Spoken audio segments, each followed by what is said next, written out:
Boa tarde. Que liga essa luz aí que dá pra ver? Eu vou fazer um dos... Como assim? Fica muito claro, não? Não, tá bom. Tá bom. Obrigada. Boa tarde. Boa tarde. O dia tá bonito. Tá ventoso, mas tá bonito, não é? Domingo de Páscoa. Nós hoje vamos falar da Páscoa na visão espírita. Então, antes de a gente começar, temos que deixar claro alguns pontos. O Espiritismo não tem dogma, ritual, não tem liturgia, não tem hierarquia, não é? Então, nós a priori, não celebramos a Páscoa, como não celebramos nenhuma das datas marcadas nas religiões católicas, nas religiões ligadas ao cristianismo. Botando esse ponto, que a gente não tem essa questão no Espiritismo, como também não temos endeusamento de nenhuma entidade, nós prestamos a nossa reverência, respeito, amor a Jesus sendo nosso mestre, como os Espíritos dizem que no Livro dos Espíritos, que ele é modelo e guia. Guia vai na frente mostrando o caminho, não é? E modelo, porque nós temos que nos modelar a ele. É o seu exemplo que tem que ser um exemplo a seguir. Mas no Espiritismo nós não endeusamos médiuns, temos respeito por Chico, por Divaldo, mas eles são espíritos também que estão no seu caminho de aperfeiçoamento. Então a gente não endeusa nenhum espírito, não endeusa nenhum médium, não endeusa nem Jesus, né? Porque nós sabemos que Jesus é um espírito puro, um Cristo, é o governador do nosso planeta, como diz Emmanuel e outros espíritos, mas foi um espírito que também nasceu simples e ignorante. E foi com as suas reencarnações aprendendo, se aperfeiçoando. Então nós sabemos que quando o planeta Terra foi criado, Jesus, tá? Isso está A Caminho da Luz de Emmanuel, na Gênese Planetária. Jesus era a cabeça de um grupo que, com as ordens do Pai, criou o planeta Terra. Então ele está 4.5 bilhões, ele já era um Cristo. Então ele não era apenas um espírito puro, porque também tem hierarquia quando a gente chega na pureza, né? Então Jesus é um Cristo do planeta Terra e dizem que de outros planetas também que ele toma conta, mas tem Cristos da galáxia, são Cristos que tomam conta da galáxia. Então a gente tem que pensar que também tem uma hierarquia ali. Então, o que a gente vai fazer hoje é tirar da passagem de Jesus, como de todo o messianato, os 3 anos de messianato dele, como referência para a nossa vida. O simbolismo de cada parte, como ele é modelo e guia, modelo, então cada momento da vida de Jesus serve para a nossa vida. Como ele agiu, como ele pensou, como ele sentiu. Então nós vamos tirar o simbolismo dessa passagem. É claro, gente, que eu vou fazer um apanhado. Seria um seminário para falar da Páscoa. Mas eu peguei algumas partes que eu acho que vão ser de importância para a gente trazer. Então, a princípio, vamos pensar que quando a gente pensa, deixa eu ver se eu acerto aqui, quando a gente pensa na Páscoa, o que primeiro vem na cabeça de vocês? O que vem na cabeça de vocês da Páscoa? Chocolate? A gente não vai falar de coelhinho e a gente não vai falar de chocolate. Essas são outras referências que a gente não vai falar hoje. Mas quando a gente fala, vamos comemorar a Páscoa, Feliz Páscoa, o que vem na cabeça de vocês? Primeiro, Jesus. E como que você vê Jesus? Como você falou no início, nosso guia. Sim, ótimo. Alguém vê Jesus sofrendo durante a Páscoa? Não. Você não vê? Ninguém vê Jesus sofrendo, porque a Páscoa é a paixão. Sexta-feira Santa, não é? O martírio de Jesus. Amiguinhos. A maioria das pessoas fica ligado ao seu martírio, ao Jesus na cruz, não é? Mas o Evangelho não termina com Jesus na cruz. O Evangelho termina no domingo de manhã, um sol ensolarado, porque diz que foi uma tempestade, no dia seguinte um sol lindo. Ele termina ali, que nem termina, continua, mas a passagem marcante de Jesus é quando ele aparece para Maria de Magdala. Não é? Ali é a parte, o ápice, porque, em primeiro lugar, se Jesus não tivesse aparecido, não teria cristianismo. O cristianismo, ele acontece porque tem a aparição de Jesus, o que se diz da ressurreição, né? Mas a gente vai também pegar esse simbolismo da ressurreição. Porque senão Jesus teria morrido lá na cruz, e aí? Caía no anonimato. Caía no anonimato. A presença de Jesus depois, a aparição dele e a aparição depois de 40 dias, e a materialização de Jesus, porque não foi só uma mediunidade de visão, né? Você lembra que São Tomé falando, só acredito quando eu tocar? E ele fala, vem Tomé, toca aqui, não é? E ele apareceu para muitas pessoas, e a gente vai falar sobre isso. Então, nós vamos falar do simbolismo e das verdades que o Espiritismo vem trazer para a gente, da imortalidade da alma. A grande mensagem da Páscoa para nós espíritas é que Jesus, nos seus 3 anos, nos mostrou o caminho, a verdade e a vida, de como temos que fazer, e nos mostrou que a imortalidade da alma existe. O corpo fica, a alma continua, não é? Então a gente vai falar desse simbolismo, mas vamos voltar um pouquinho. Até botei uma passagem. Isso, aqui.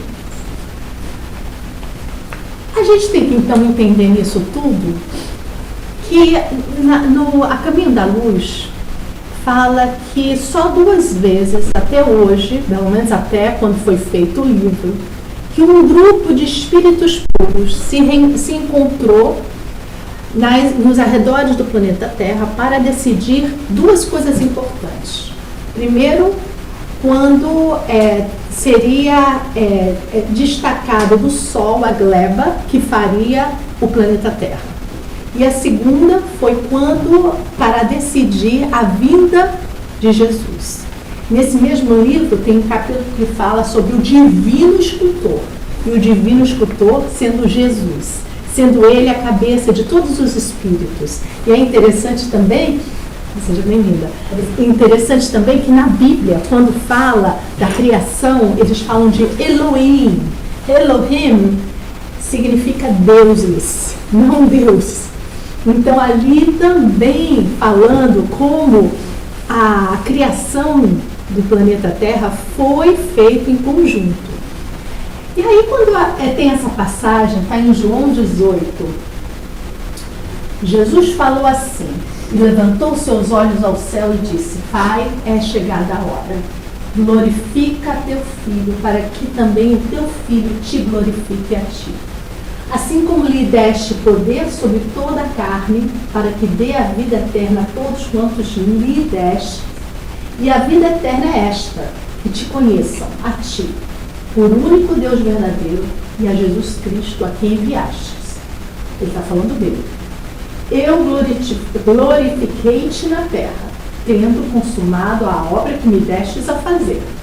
E agora glorifica-me tu, ó Pai, junto de ti mesmo, com aquela glória que tinha contigo antes que o mundo existisse.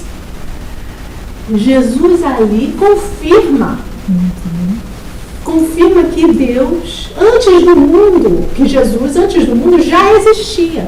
Então, gente, a Páscoa, o martírio, tudo aquilo foi planejado. Nada aconteceu por um acaso.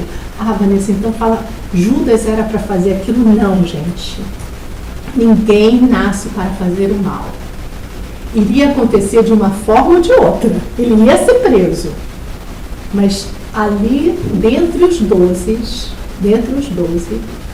Judas ainda tinha aquele problema. E ele caiu, né? Ele sucumbiu. E Jesus avisou a ele. Quem lê o livro Boa Nova, tem passagens que Jesus fala, Judas, Judas, toma cuidado com essa bolsa, né? Que Judas que tomava conta da bolsa, cuida da sua ambição, enfim. Mas só para a gente perceber que a Semana Santa, que a gente vai falar desde a entrada de Jesus no Domingo de Ramos, em Jerusalém, até o domingo, né? Domingo, até o outro domingo, primeiro dia da semana, que ele, no seu esplendor, aparece, a Maria de Magdala, foi planejado, foi organizado pelos Espíritos. Então, o seu martírio também, tanto é que ele fala, chegou a hora, né? Chegou a hora. Mas eu vou te glorificar através de tudo que aconteceu. Até porque já tinha sido anunciado como profecia que o Messias iria vir, iria sofrer, não é? Então, de alguma forma, tudo o que aconteceu estava dentro da profecia. Mas aí a gente tem que voltar um pouquinho para trás. Porque a Páscoa, do jeito que a gente conhece, a Páscoa das religiões cristãs, elas se adaptaram à Páscoa que já existia. O que era a Páscoa no judaísmo? Que vocês lembram que Jesus vai a Jerusalém, porque todo judeu masculino, tá? Todo judeu homem, na época da Páscoa, que era o festival dos pães ázimos, na época tinha que ir a Jerusalém, porque Jerusalém era onde tinha um templo principal e era onde você estava mais próximo de Deus. Então, ir a Jerusalém é estar perante Deus, né? Era alto. Então, Jesus vai a Jerusalém para celebrar a Páscoa. E ele diz, tem uma passagem que ele diz, esperei muito comer essa Páscoa contigo, com vós, com os discípulos, não é? Então, a Páscoa no judaísmo, conhecida como Pessah, é uma celebração de 7 ou 8 dias que comemora a libertação do povo hebreu da escravidão no Egito. O povo hebreu ficou 400 anos na escravidão no Egito. E Moisés liberta o povo hebreu. Então, tem alguns simbolismos aí, é claro. Eu escutei o professor Celestino Silveira? Severino, não é? Ele é espírita, mas ele é um conhecedor dessa época. Então eu estava escutando ele falar e ele conta que eu não fui no Mar Vermelho lá. Eu já estive em Israel, mas não fui no Mar Vermelho. Ele fala assim, se você vai lá, você vai ficar decepcionado. Primeiro, não é vermelho, e depois também não é mar, é um lago, não é? Então as pessoas, por causa da palavra, é como o sermão da montanha, não é montanha, é um monte, gente, não é? Não é? Então a gente tem que perceber isso. Então a gente tem essas imagens, né, que tem muita simbologia. A gente não pode pegar tudo no pé da letra, tá bom? É só para entender, tem muita simbologia. Então, Pessah é pular sobre. Tem gente que fala que é passagem, mas não é passagem, é pular sobre. Porque o último aviso que Deus deu aos egípcios para deixarem os hebreus irem por livre e espontânea vontade, né? Era que ele veio e trouxe todas aquelas pragas, se lembra? E o faraó não abria mão. E aí o último foi que todos os judeus, eles tinham que matar um cordeiro e com esse sangue do cordeiro fazer um sinal, colocar em volta da porta que o anjo da morte iria passar, né? Passar sobre, e o primogênito não ia morrer, porque outras casas, todo primogênito dos egípcios iria morrer, não é? Então, essa tem relação com isso, o pular sobre. E foi isso que aconteceu. No dia seguinte, todo mundo ficou a mula, não é? Todo mundo saiu, conseguiram fugir porque o faraó falou, tá bom, give up, né? Chega, só que depois ele manda os seus soldados atrás, aí tem várias histórias, né? A gente vai, isso tem várias histórias, mas enfim. Então, só para a gente entender aqui o símbolo, porque a gente vai trazer esse símbolo para a Páscoa cristã. Então, o pão ázimo, que é o pão ázimo, as ervas amargas e o cordeiro são símbolos importantes da Páscoa judaica. O pão ázimo representa a pressa da saída do Egito, porque não deu tempo de fermentar o pão, né? E as ervas amargas lembram a amargura do cativeiro, a amargura também depois, os judeus que comemoram, que celebram a Páscoa hoje, eles lembram também não só a amargura do cativeiro, mas a amargura de estar no deserto por 40 dias antes de chegar à Terra Prometida. Então, todo o esforço. Então, eles relembram os seus antepassados passando por tudo isso.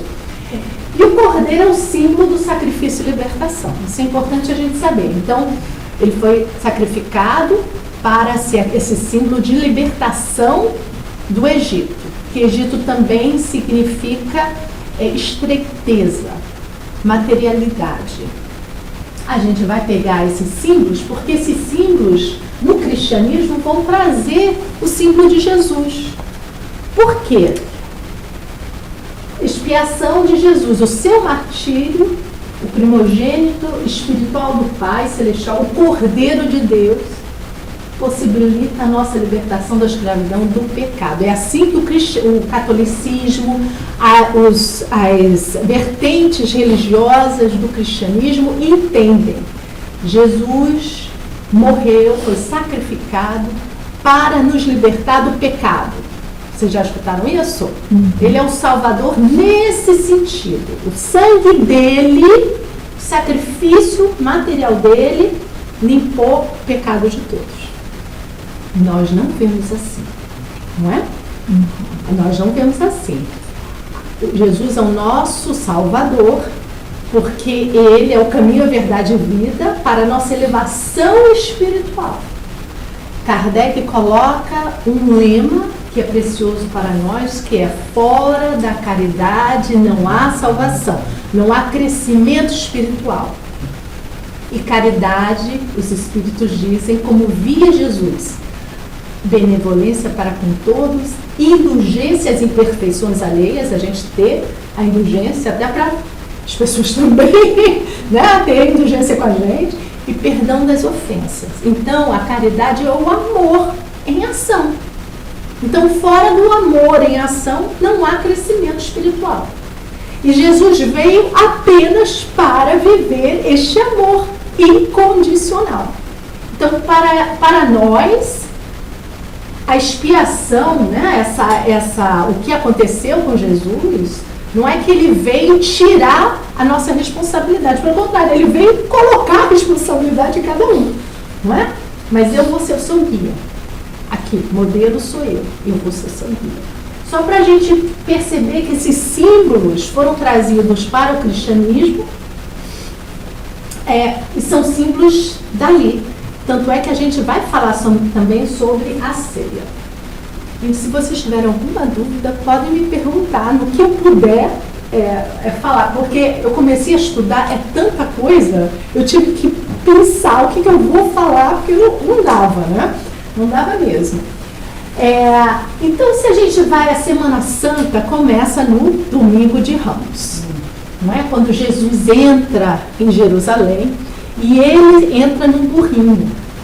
Por quê? Porque estava escrito assim nas profecias. Tanto é que eles estão chegando, Jesus fala, eu acho que foi Pedro ou João, vá lá numa cidadezinha perto, tem uma burrinha com o seu filhote preso, vai lá porque ele falou, preciso, vai lá que tá lá e você traz. E aí chegam lá, estava lá mesmo, né? Jesus estava vendo tudo. E ele entra, só que Jesus na época, 3 anos de messianato, Jesus estava famoso, porque ele curava. Então as pessoas procuravam ele pela cura, pelo conforto. Então as pessoas ligavam Jesus com o Messias prometido. Só que o Messias prometido para a maioria dos judeus da época seria um Messias que iria quebrar o jugo dos romanos. Então eles estavam pensando num Messias guerreiro. E aí todo mundo, quando ele entra, acha que começa o burburinho. Quando é que ele vai atacar? Quando vai acontecer? Aí os seus discípulos, que também estavam sem entender nada, porque a gente nota até o final, na última ceia, eles pensam ainda que Jesus vai tirar o jugo, o reino vai ser material. E eles falam assim, não, ele marcou um jantar para alguns dias, que era a última ceia, né? Ele marcou um jantar, a gente vai começar. Então, tinha aquela euforia das pessoas ao receber Jesus. E tem essa passagem aqui, de acordo com os evangelhos, Jesus prosseguiu para Jerusalém à frente de seus discípulos, montado em um jumento. Narram que, ao se aproximar da cidade de Jerusalém, Jesus chorou e disse, se tu compreendesses, ao menos nesse dia, o que poderia trazer-te a paz, mas agora não consegues entender. Não é? Jesus veio trazer a paz para cada um de nós. Que a paz é a verdadeira felicidade, é a comunhão com Deus. Se viveis conforme eu vivo, o reino de Deus estará em você. Mas ele sentiu que não estavam compreendendo, estavam esperando outra coisa dele, né? Então a entrada do mestre montado em jumentinho em Jerusalém, assim como seu exemplo de vida, nos convida a seguir seus passos de humildade, amor e esperança. E não era nada disso que eles queriam, não é? Não era nada disso que eles queriam. No Evangelho segundo o Espiritismo, capítulo 15, Allan Kardec ressalta: toda a moral de Jesus se resume na caridade e na humildade, isto é, nas duas virtudes contrárias ao egoísmo e orgulho. Em todos os seus ensinamentos, ele aponta essas duas virtudes como sendo as que conduzem à eterna felicidade. E a gente vai ver que até o final os seus discípulos tinham, era isso, egoísmo e orgulho. Quem vai ser o maior no seu reino? Não é? Quando Jesus vai lá lavar os pés, Pedro fala, de jeito nenhum, o que era orgulho? O Senhor não vai lavar os meus pés? Então os discípulos carregavam todos os males, ainda que nós carregamos. Porque nós temos sombra e luz. Mas faça brilhar a vossa luz, que a sua luz seja maior do que a sua sombra. Era isso que Jesus estava nos pedindo. Não é? Então começa agora aqui a Semana Santa. Ressaltando novamente, no Pentateuco a gente não vai ter nada especificamente falando dessa parte. Tem na Gênese, quando vai falar das aparições, tem, no final da Gênesis, que é o capítulo 15, se eu não me engano, vai falar de Jesus, vai falar da grandiosidade do Espírito de Jesus e vai falar dos milagres, ditos milagres, porque no Espiritismo a gente não entende a passagem de Jesus como coisas milagrosas. Jesus sabia manipular os fluidos. Então Kardec faz ali, quem vai na Gênesis no final, você vai ler as explicações de todas as curas, as explicações das aparições, está tudo ali. Então ele faz referência à aparição de Jesus, à ressurreição ali também. Mas a gente não tem especificamente alguma coisa falando sobre a Páscoa, nem no Evangelho segundo o Espiritismo. A última ceia, aí ele marca a última ceia, o dia da Páscoa, que eles vão o quê? Rememorar o que aconteceu com os seus antepassados, comer o pão, né? a erva amarga, matar o cordeiro. E é interessante também que na tradição a história do cordeiro é interessante, porque eles tinham que trazer o cordeiro para casa, conviver com aquele cordeirinho, aquele animalzinho, criar uma relação de amor. Olha que horror! Mas era assim. Criar uma relação de amor com aquele cordeirinho e depois matava-se o cordeiro e comia o cordeiro. Por quê? Porque tinha uma simbologia ali, de dor. Do cordeiro ali está sendo o do sacrifício.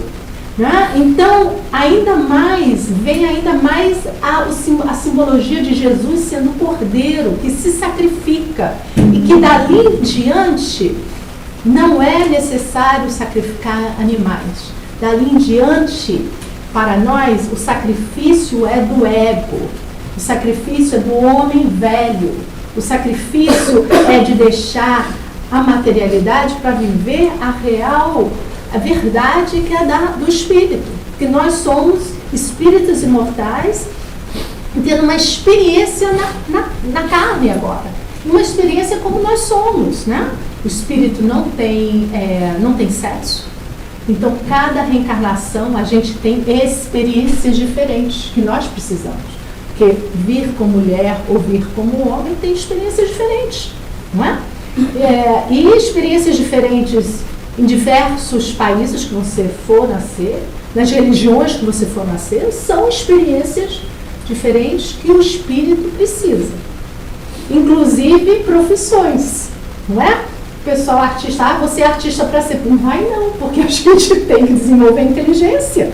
E a inteligência, o Cristo tem uma inteligência que abarca tudo. Então, a gente vai desenvolvendo também funções diferentes, encarnações diferentes, não é? Então, na última ceia, tem tanto ensinamento e simbologia na última ceia que eu não ser possível falar aqui. Mas só para a gente ter uma ideia, na última ceia, ele ensina, fala as últimas mensagens importantes que a gente pode trazer para a gente. É interessante que Judas não ficou durante a última ceia inteira, vocês sabem da história, né? Ele sai e Jesus fala, vá fazer o que você tem que fazer, não é? Mas ele faz o quê? Ele, quando começa a ceia, ele oferece o primeiro pão, o primeiro cordeiro. Sabe essa história, no aniversário a gente oferece o bolo, o primeiro pedaço de bolo para a pessoa mais importante? Assim fez Jesus com Judas. E ele sabia o que ia acontecer. Então, ele teve um carinho, um cuidado com Judas, mesmo sabendo que ele seria aquele que ia entregar, né? Então, ele faz isso. A última ceia de Jesus com seus apóstolos representa mais um apelo do Mestre à vivência da lei de amor, segundo os princípios da verdadeira fraternidade que devem reinar na humanidade. Nessa ceia, o Mestre transmite também orientações finais aos discípulos, anuncia acontecimentos e empenha mais uma vez o seu amor e proteção a todos que o aceitaram como orientador maior. É nessa ceia que ele promete o novo Paracleto, o Consolador prometido. É nessa, se me amais e fazeis e seguis as minhas palavras, eu rogarei a Deus e ele mandará o novo Paracleto, o Consolador prometido, que ficará com vós para sempre. O que é? O conhecimento. Não é a pessoa, é o conhecimento. Então foi ali que ele ensinou que aquele que quiser ser o maior deverá ser o servidor de todos, quando ele vai lavar o pé dos apóstolos, cingindo-se como um escravo. E Pedro fala, de jeito nenhum, o Senhor vai lavar os meus pés? E Jesus fala, se eu não lavar os seus pés, não tem nada a ver comigo, não é? Os pés têm o símbolo do coração, do sentimento. É preciso seguir Da Jesus. humildade. Da humildade. Preciso lavar o coração, os pés, o sentimento que nos movimenta, não é? Então, ali Jesus ensina várias coisas. Deixa a promessa de que ele iria... Ele conta ali o que vai acontecer. Ele conta ali o que vai acontecer. Parece que não caiu a ficha. A ficha cai depois, né, para os apóstolos. E ele também promete que ele vai aparecer depois. Então, a outra coisa que ele faz, não sei se eu botei aí. Acho que tá aqui. Nesse livro, quem já leu o Boa Nova? A gente tem o Boa Nova para vender? Temos o Boa Nova. O Boa Nova é um livro que eu digo, se você é espírita, a gente tem que ler todo ano o Boa Nova. O Boa Nova é psicografia do Chico, nosso querido Chico Xavier, pelas mãos de Humberto de Campos.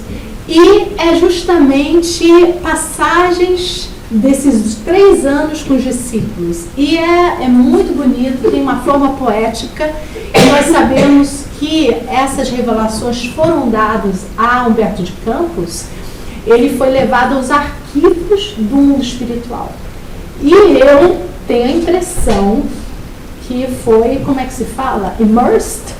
Sabe, hoje a gente não tem essas coisas immersed. Eu fui ver, você põe o óculosinho, não é? Do Egito, que tem uma exibição aqui no Egito maravilhosa. Eu fui com o meu grupo, meus amigos, com todo mundo lá.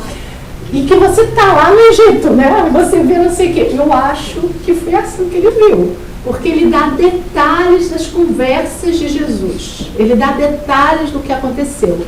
E Chico Xavier, ele conta que quando ele estava psicografando acho que foi Paulo Estevão, o Emmanuel abriu uma tela para ele. E ao mesmo tempo que ele estava psicografando, porque você sabe que a psicografia do Chico era mecânica, não é? Ele não estava pensando, a mão dele, então enquanto estava lá, mecanicamente escrevendo, ele estava vivendo tudo aquilo, então immersed, né? Novamente, então é muito lindo. Então tem uma passagem que ele fala aqui da última ceia. Amados, disse Jesus com emoção, está muito próximo o nosso último instante de trabalho em conjunto e quero reiterar-vos as minhas recomendações de amor feitas desde o primeiro dia de apostolado. Este pão significa a do banquete do Evangelho. Aí ele faz a simbologia, né? A gente não está falando da simbologia do catolicismo, das outras vertentes. Estamos trazendo a simbologia aqui para o que Jesus tenha realmente dito. Este pão significa o do banquete do Evangelho. Este vinho é o sinal do Espírito renovador dos meus ensinamentos. Entre parênteses, vocês sabem que o Livro dos Espíritos, que fez aniversário na sexta-feira, 18 de abril, no Prelômenos, que é uma introdução, uma carta que os espíritos escreveram e pediram para a Kardec e eles colocar na edição. Eles assinam no final, e é uma lista de espíritos superiores, São Luís, São Paulo, Santo Agostinho e assim vai, mas eles pedem para Kardec, eles fizeram, como é que se chama? Pictografia? Era um desenho que foi, através da mediunidade, foi feito o desenho de uma cepa, de uma parreira.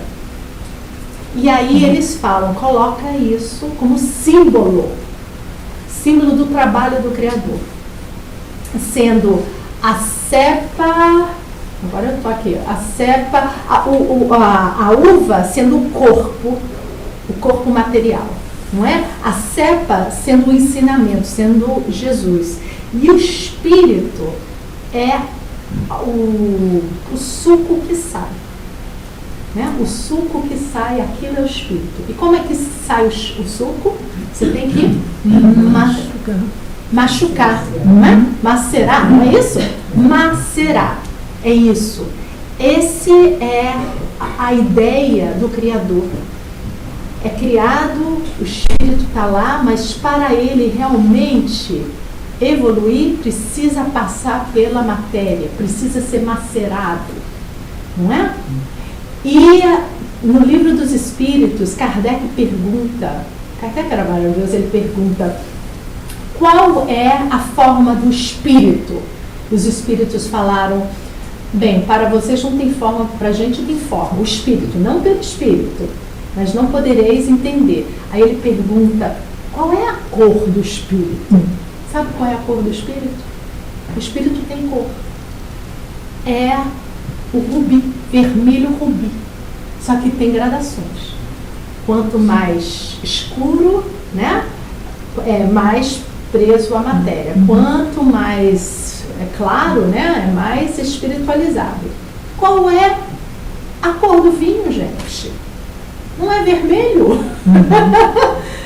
Tem tanta simbologia aí, não é? E Jesus usa o vinho justamente como sinal do espírito renovador dos meus ensinamentos, né? O vinho, quando na Igreja Católica fala que o vinho é o sangue, né, que corre, e o que é o sangue? Que não é aquilo que alimenta, né, que traz o alimento no corpo. Então tem muitos simbolismos aí. Então, tirando esse parênteses aí, continuaremos. Então, constituirão o símbolo de nossa comunhão perene no sagrado idealismo do amor, com que operaremos no mundo até o último dia. Todos os que partilharem conosco, através do tempo, desse pão eterno e desse vinho sagrado da alma, terão o espírito fecundado pela luz gloriosa do reino de Deus, que representa o objetivo santo dos nossos destinos. Então, olha aqui, pão, evangelho. O vinho é a renovação, é o trabalho. O evangelho que precisa ser trabalhado nos nossos corações, na nossa vida, na nossa reforma. Essa é a Eucaristia para a gente. Esse é o símbolo da Eucaristia. E não um símbolo apenas de cortar um pão, novamente, respeitando todas as religiões. Até porque, primordialmente, Espiritismo nem teria que ser religião. Vocês sabem disso.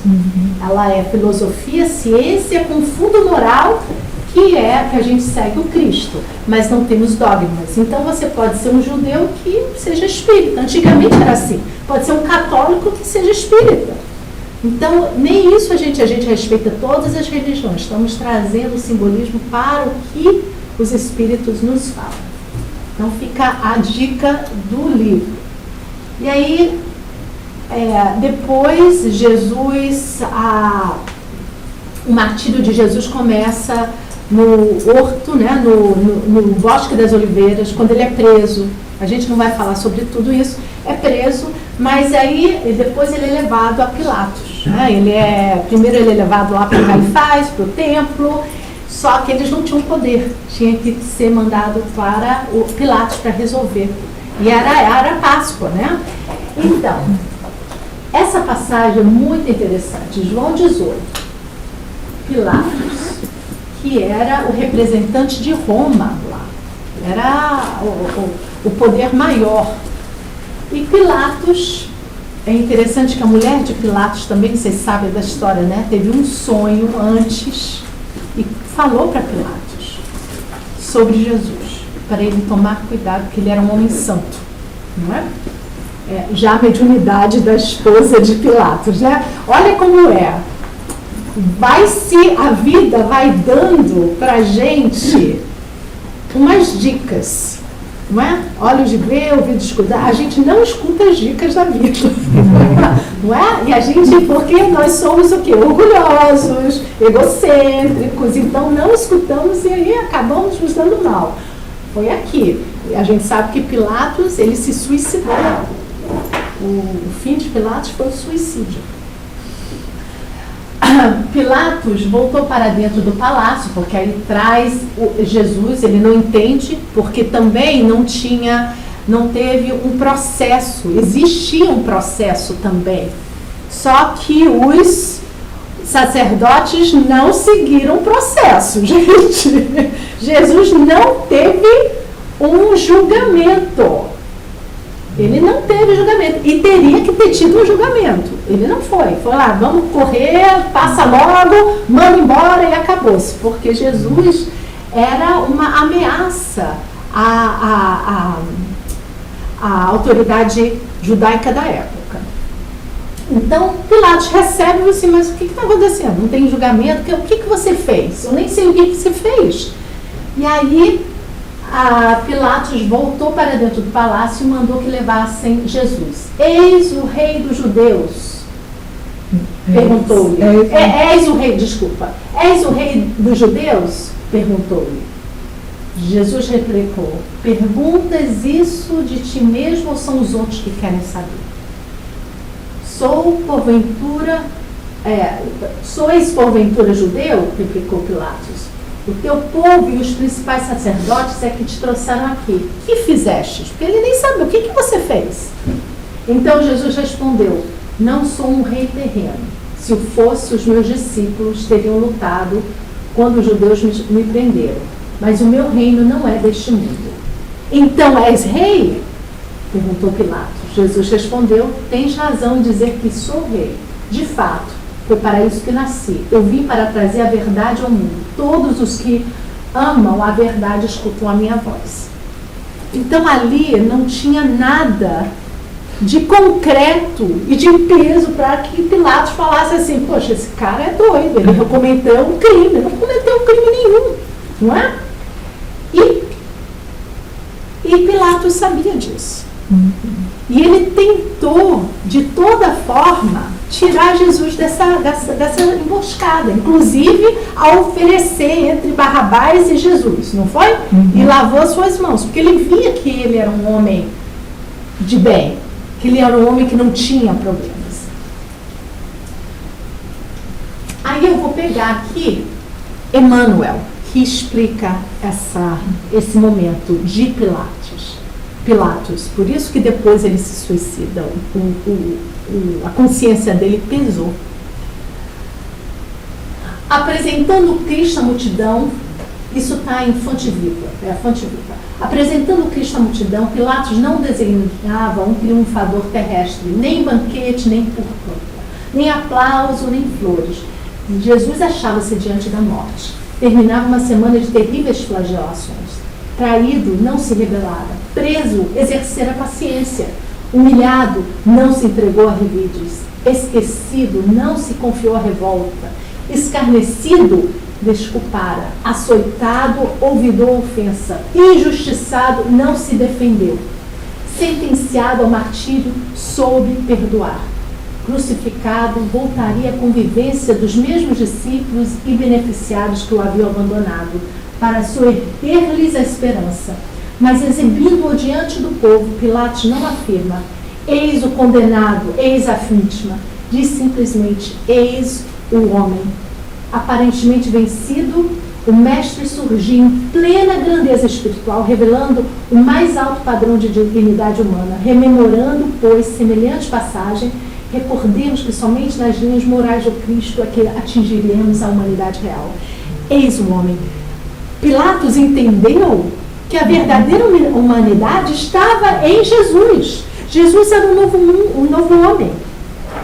O homem do mundo de regeneração é Jesus. É o homem redimido.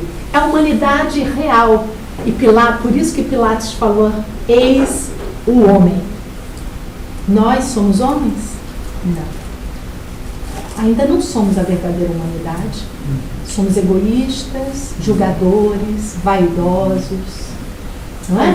Covardes, agressivos. Nós não somos a verdadeira humanidade. Mas não se desespere. Tudo é um processo. E Kardec dizia que o verdadeiro espírita é aquele que está no seu esforço o tempo inteiro, domando as suas más tendências, no esforço contínuo de melhora. E esses somos nós, não é? Tenho certeza, senão vocês não estariam aqui nesse domingo no centro, não é? Nós estamos nos esforços. E quanto mais fizermos, mais a nossa elevação. Então vamos seguindo aqui. Ai, gente, é muito grande isso aqui, eu não vou ler, não. vou dizer uma coisa, eu fiquei muito pensativa no que eu ia fazer na hora da crucificação. E resolvi não colocar cruz. Não, eu vou falar pessoalmente, eu sempre tive problema com o Cristo crucificado. Sempre tive problema. Aí eu começo a namorar um rapaz que é católico, cresceu, e ele foi ao Brasil antes de me conhecer. E a primeira coisa que ele faz é comprar um Cristo crucificado. E a gente vai morar junto, ele quer botar o Cristo crucificado na entrada da casa. Se você for na minha casa, primeiro você abre a porta, Cristo crucificado. Mas, vou dizer, é bonitinho, é barroco, é muito lindo e tal, mas está lá o Cristo crucificado. E eu tive que fazer pazes com a história do Cristo crucificado. Aliás, do Cristo crucificado, e tem outra imagem, a gente que não tem imagem nenhuma, tem outra imagem de Jesus na minha sala, porque quando ele foi na Ucrânia, que a parte da família dele é da Ucrânia, então ele comprou, então a gente, a casa não é só minha, a casa é dele, então a gente não é trabalho. E aí eu tive que fazer pazes com o Cristo crucificado. E Emmanuel tem vários textos sobre isso, e vários textos sobre a cruz. E tem um simbolismo lindo da cruz. A cruz é duas vertentes, não é? Uhum. Uma vertente é a vertente espiritual, daqui para o céu. E a outra vertente é a material. Que para podermos estar ligados ao céu, nós precisamos dessas duas vertentes, a matéria e o vertical, né? Vertical e horizontal. Só que, gente, sem a vertical, a horizontal cai, não é? Uhum. Então a gente precisa disso. Então eu comecei a ver sobre isso de outra forma. E claro, também o martírio de Jesus tinha uma coisa. Quem quiser me seguir, que carregue a sua própria cruz, o seu compromisso. Não. E o compromisso pode ser carregado de várias formas. Você pode, ai, tá pesado. Ai, que bom, que oportunidade legal. Porque quando a gente fala, eu gosto de falar isso, eu sou positivista. Eu falo que espírita não tem problema em obstáculo, ele tem oportunidades. Oportunidades de crescimento, de resiliência, de coragem, oportunidades de provar que ele já é seguidor do Cristo, que ele entende que nós somos espíritos imortais. Oportunidades. Então, aqui, a passagem inteira vai falar como Jesus recebeu, deixa eu ver se no final a gente vê o final. O Cristo recebeu o escárnio da população, a solidão, os seus discípulos fugiram. Quem seguiu Jesus, gente? As mulheres. As mulheres seguiram Jesus. Os homens... Não é? Os homens... O único que seguiu Jesus foi João Evangelista, que era o teenager, não é? Que era o teenager, não é? Então, ele recebeu tudo aquilo em troca de todo o amor que ele deu. Ele passou pela dor, e a dor foi necessária para que o homem velho aparecesse no dia, e o homem novo aparecesse no domingo de manhã ensolarado. Então era preciso aquilo, ensinando que para a elevação, para a melhora do vinho, tem que esmagar a uva. E você sabe, tem um estudo sobre a uva, eu não sabia, aprendi isso há alguns anos atrás. Você sabia que o melhor vinho, para a uva dar o melhor vinho, ela não pode ser tratada muito bem? Você sabia disso? Se você der tudo para o vinho é horrível. Então, a boa uva, ela tem que ter temperaturas que vão de dia quente, à noite é frio. Ele tem que ter essas temperaturas para ter resiliência. Então, ela tem que ter níveis de estresse para a uva, para que ela possa dar um bom vinho. Gente, o que não acontece com a gente? Você tem vida, eu tenho uma vida muito boa, você não vai se movimentar. dá. Eu falo que é todo mundo couch potato. Se tem tudo, você não vai fazer nada. A gente precisa um pouco de dificuldade para que a gente se movimente. A gente precisa disso, que é do ser humano, não é? Então, aqui no final, eu peguei vocês depois podem ver, no escândalo da cruz, tá? Na coletânea do além, eu peguei no Google, tá? Que eu não tenho nem esse livro, pelo Espírito Emmanuel. É bonito, vocês leem no final. Agora o final. Olha, ele deixou muitas mensagens e simbolismos. Quando ele vê Maria e João lá, ele fala assim: Maria, este aqui é o seu filho, João, esse aqui é a sua mãe, ensinando o amor universal. Ele ensinou na hora dos dois ladrões, não é? Que um era o ladrão arrependido e ele dizia: eu te digo hoje que estarás no céu comigo. Quer dizer, que não é que ele ia levar, mas eu te digo hoje, o seu arrependimento é o começo de um crescimento espiritual, não é? Mas o mestre espraiou o olhar pela multidão desvairada, lembrou-se dos amigos distantes e fixou os adversários presentes. Meditou nas profundas perturbações da hora em curso, considerou as necessidades espirituais de cada homem, compreendeu o imperativo da vontade de Deus, e já que era indispensável dizer alguma coisa, movendo os lábios na direção do futuro de sua doutrina, levantou os olhos da terra para os céus e murmurou compassivo: perdoa-lhes, meu Pai, porque não sabem o que fazem. Então, no último momento de suspiro, ele pediu aos céus o perdão para a humanidade. Mais uma mensagem importante para nós.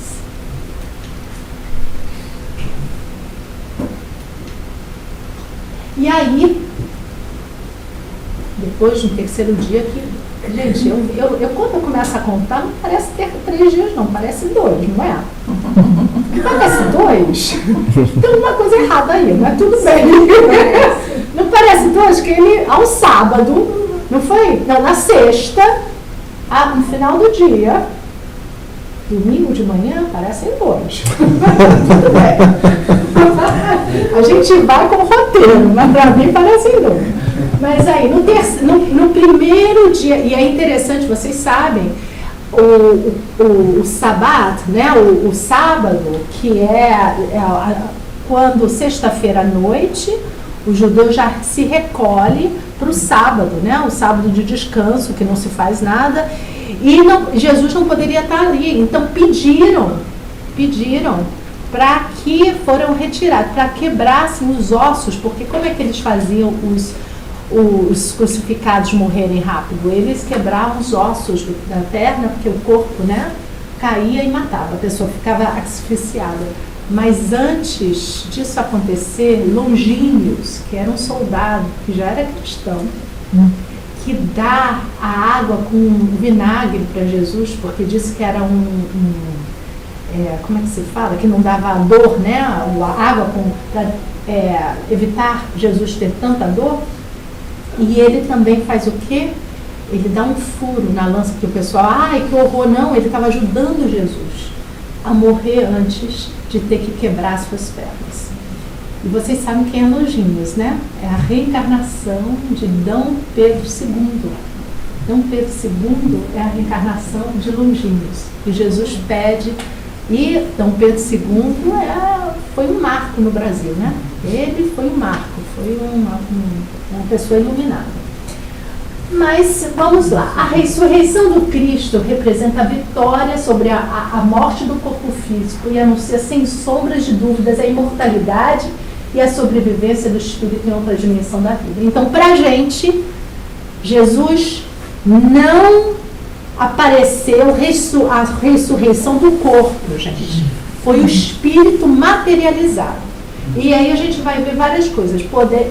E a beleza de Jesus ter aparecido, a primeira foi Maria de Magdala, que foi a apóstola que teve a sua, o quê? A sua mudança imediata. Então ela que recebeu esse presente, e aliás é mulher, né? Porque Jesus falou assim, vai, fala para todo mundo, quer dizer, espalha a notícia. Quem espalha a notícia somos nós, né? Se fosse o homem, ia para casa, né? Vai, espalha a notícia. E ela saiu espalhando a notícia, não é? E aí ela aparece e ela quer tocar nele, e ele diz, não me toque ainda, que eu já não vim para o Pai. E depois nós sabemos que ele logo em seguida vai às trevas tentar ajudar Judas, que tinha se suicidado, né? Então, aqui no concerne à ressurreição, podemos dizer que a interpretação tradicional aponta para a possibilidade do reagrupamento da estrutura corporal do Cristo no pós-morte, em situação totalmente rechaçada pela ciência em virtude da deteriorização do endotório físico. Então, para nós, nós somos filosofia, ciência, com fundo do moral, religião com Jesus. Então, nós temos uma questão que Kardec falou. Quando a ciência comprovar que alguma coisa aqui está errada, fica com a ciência, tá? Então, a gente tem que ter um pensamento aberto para essas coisas. Gente, o juízo final, a ideia é de que no juízo final, Jesus vai vir e vai tirar todo mundo do cemitério. Vai tirar quem? Os corpos foram todos o quê? Deteriorados e o quê? Recicláveis. Por isso que foi queimado, jogado no mar. Tudo é reciclável. A maçã que você come é reciclável, gente. É tudo misturado, não é?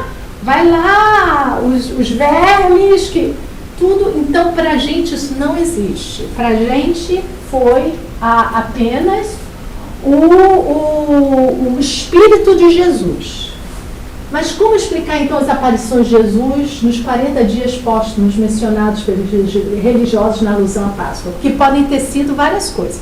Materialização, tanto é que as portas estavam fechadas, o grupo de apóstolos lá dentro, Jesus aparece, não é? E depois, ele aparece depois de novo, aparece para todos. Então, no Espiritismo, quando a gente estuda a mediunidade, isso não pode ser uma mediunidade de dupla vista, que a pessoa tem a possibilidade de ver. Se um espírito aqui aparece, todos nós vamos ver, isso é materialização. Se um espírito, uma pessoa apenas vê, pode ser dupla vista, pode ter essa mediunidade. Mas no caso de Jesus aparecer para todos, não, foi materialização. Tanto é que Tomé toca nele, ele fala, venha, toca. Então, para ter a certeza disso, aqui também se lembra que ele anda com os 2 discípulos no caminho de Emaús, né? Também aparece ali, no que concerne, deixa eu voltar aqui. O fenomenologia espírita mediúnica aponta para as manifestações psíquicas descritas como mediunidade. Então, pode ser a visão. Aqui no caso de Magdala, pode ter sido visão, mas eu não acredito não, porque ela vai tocá-lo. E ele fala para ela, não me toque. Se ele fala, não me toque, é porque ele estava materializado. Não é? Podemos estar diante, então, de materialização, a utilização de fluidos ectoplasmáticos de seres encarnados ou de elementos da natureza para possibilitar que o espírito seja visto. Em outras situações, estamos diante de uma outra manifestação psíquica, conhecida como mediunidade de evidência, dupla vista, né? Como eu falei, quando pelo uso da faculdade mediúnica alguém pode ver os espíritos. Tem a passagem que ele aparece, a última visão dele, para os 500 da Galileia, né? 500 pessoas o viram, né? Então, gente, a gente está terminando aqui. É muita coisa para falar. Sinceramente, a gente pode voltar a esse tema um outro dia. Ou fazer a última ceia, ou fazer a ressurreição. A gente sempre pode voltar. Mas o que a Páscoa é para a gente espírita? É a nossa reforma íntima. É o rumo a uma vida plena. Jesus, ali, o ápice da Semana Santa é o domingo ensolarado, é a aparição dele. A vida continua, imortalidade da alma. E isso nos dá muito consolo. Isso nos dá muita garra de viver. Porque a gente sabe que as nossas lutas, elas são passageiras. Que tudo é um projeto. Que nós projetamos a nossa vida antes de vir. Né? E que não estamos sozinhos. Jesus está sempre conosco e Ele deixou isso claro. Quando 1 ou 2 estiverem em meu nome, ali estarei, tá bom? Vanessa, eu estou em casa sozinha. Não, tá não.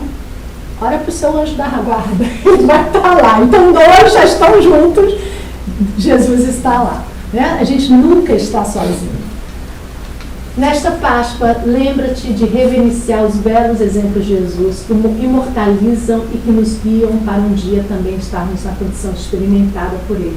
Qual seja a de sermos deuses, fazendo brilhar nossa luz, comemore uma outra Páscoa. E só para a gente ter uma ideia, que quando se fala de ressurreição, os católicos e as outras religiões não estão totalmente errados. Porque a ressurreição é o dia que estaremos com Jesus para sempre. Isso é o dia que a gente não precisar mais reencarnar. E vai acontecer. O dia a gente não vai precisar mais reencarnar. E aí estaremos, a ressurreição se dará. Estaremos sempre com Ele. Não é? Então, Jesus não morreu para nos salvar. Jesus viveu para nos mostrar o caminho da salvação. Já viu o ponto de vista aí que mudou? Não. Mudou, gente. E tem que mudar como espíritas. Ele não morreu para nos salvar, mas ele viveu. A vida dele tem que ser exemplo da nossa vida. Eu sou o caminho, a verdade e a vida. Ninguém vem ao Pai senão por mim. Olha aí, ninguém vem ao Pai porque ele já está com o Pai. Então vem ao Pai. Então eu vim para que tenhas vida e a tenha com abundância. Então nesse Natal, gente, nessa Páscoa, são datas felizes. Nessa Páscoa, vamos celebrar não o Cristo crucificado, mas tirar Cristo da cruz e colocar Ele como nosso maior exemplo, que só veio para trazer a vida real e vida abundante. E se a gente mudar o nosso ponto de vista, você verá que só bênçãos nós teremos e temos. É só a gente mudar nossa lente, não é? Então, muita paz para vocês. E aí eu vou dizer Feliz Páscoa para todos.